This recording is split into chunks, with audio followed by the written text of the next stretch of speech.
Pabago tingin mo sa klase ng hayop na inaalagaan ng tao?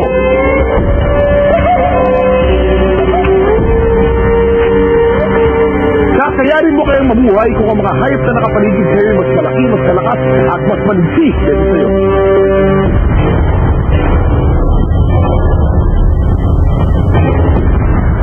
Hayop na may third eye at palakang humingiti ang siguradong sa inyo'y bibigani.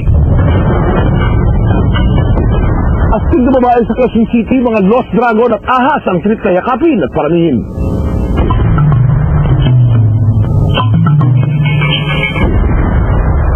Pero hindi man papatalo ang taong hahanapin ko. Mapapagis na hayop na may mga pangil na umabot hanggang 5 pulgada. Kapag nanakbal, siguradong batay ka.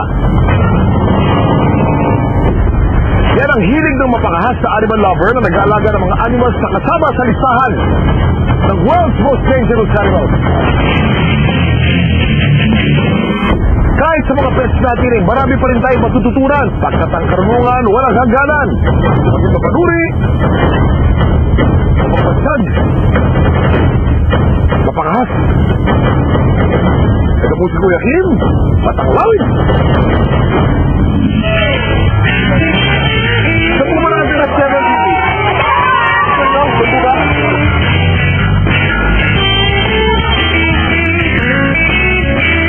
Nandito naman tayo sa isang barangay sa Caloocan at makikilala natin ang barangay chairman dito.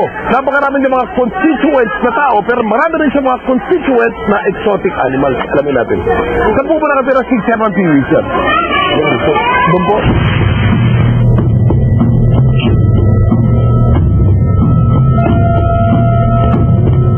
Kilala si Pee-wee Nicolas sa Barangay 78, Caloocan City. Ilang dahil sa magiging barangay chairman, dahil sa kanyang koleksyon ng mga wild animals at exotic pets. Niregaluhan ako ng brother ko ng lawin sa Dominicay. Doon nag-start ako magkaroon ng interest sa mga exotic pets. Nagbago bigla ang tingin ni Pee-wee sa mundo ng mga hayop. Ang kalukuyan meron sa may 80 pirasong exotic pets na nagmula sa 30 hanggang 40 animal species. Sa katunayan, nagbukas siya ng mini barangay zoo sa kanyang lugar para mas maraming makakita at maka-appreciate ng kagandahan ng mga hayop na di pang karaniwan ang dito sa atin.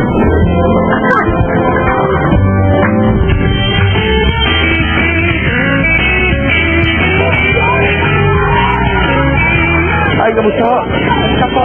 Nandiyan mo si Chairman Pee-wee sa lobby?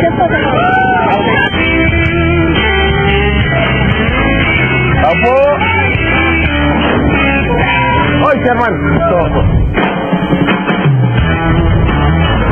Guwapo-guwapo kayo, Chairman. Higa, salita tayo. Si Chairman Pee-wee, yung mga mukha ni John Lloyd.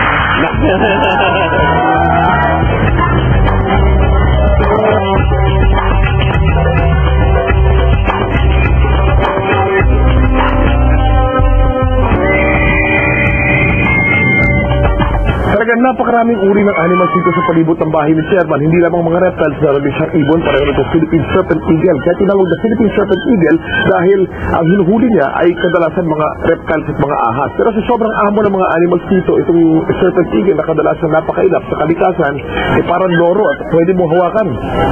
Kahit lamutakin mo balahibo, talagang pwedeng-pwede. Bihirang-bihirang ganito. Si Chairman talaga naman napapalibutan ng animals ng buong bahay niya. Meron tayong mga free roaming animals, yung pareho rin yung Euromatic. Ano po ang ginagawa po dyan ng Euromatic? Ito kasi, nilalagay ko siya massive para maarawan siya, Kuya Kim. Ang mga Euromatic ay matatagpuan sa disyerto. Tulad ng ibang reptiles, sila ay cold-blooded at kailangan pagbabad sa ilalim ng init ng araw para makontrol o ma-regulate ang kanilang body temperature. Ang Euromastics naman ay dalawang salitang Grego na ibig sabihin ay Euro at Mastigos. Ibig sabihin, Euro ibig sabihin ay tail at Mastigos ang ibig sabihin ay whip-like o parang latigo. Kaya mga latigo nung unang panahon ng ni Jesus Christ sa mga Romans, ay ganito, may mga spike o may mga studs po ganyan. Ano naman po pinapakain po natin dito? Partly different kinds of vegetables. Actually, doon sila kumukuha ng water.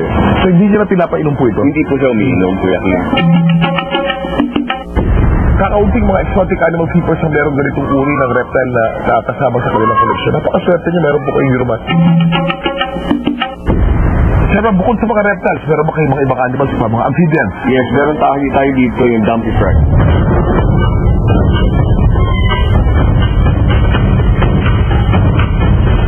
Alam niyo ba na itong mga white tree frog o dumpy frog o smiley kung tawagin ng ilan dahil parang nakangiti, meron siyang parang coating dito sa kanyang balat na madulas.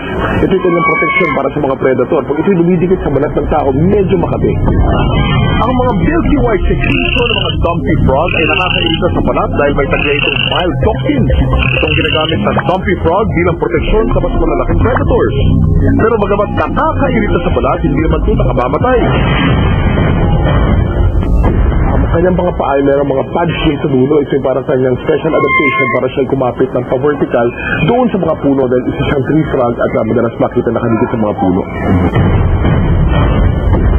Ang mga white tree frog ay nakikita sa Indonesia, New Guinea at bahagi ng Australia. At meron silang kakaibang kakayahan, special adaptation pagka mainit ang panahon, lumulubog sila dun sa ilalim ng lupa at meron silang parang special coating na kulay puti sa kanyang balat kung saan nare-retain ito ang kanyang moisture kahit na ilang buwan na nandun sa ilalim ng lupa at walang tubig ay pwede siyang mabuhay.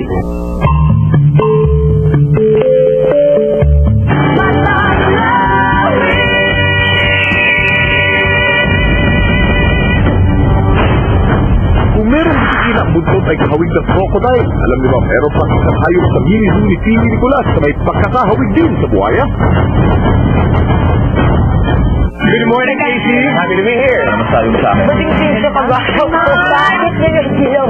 Cool. Relax ka lang sa kanya. Importante kasi in your hosting na hindi ka lang nagsasalita but you listen. Never siya nagkulang sa energy. It's fun to be with her. Isa sa mga pinaka-aabangan every morning. Simply one of the best. Simply super sasaya. Simply unforgettable. Simply heartwarming ang naging umaga namin ni Simply Casey. Simply Casey. Lunes hanggang Biyernes, 9:45 a.m. Sa ADF, CDM, the Philippines Radio from Navarre.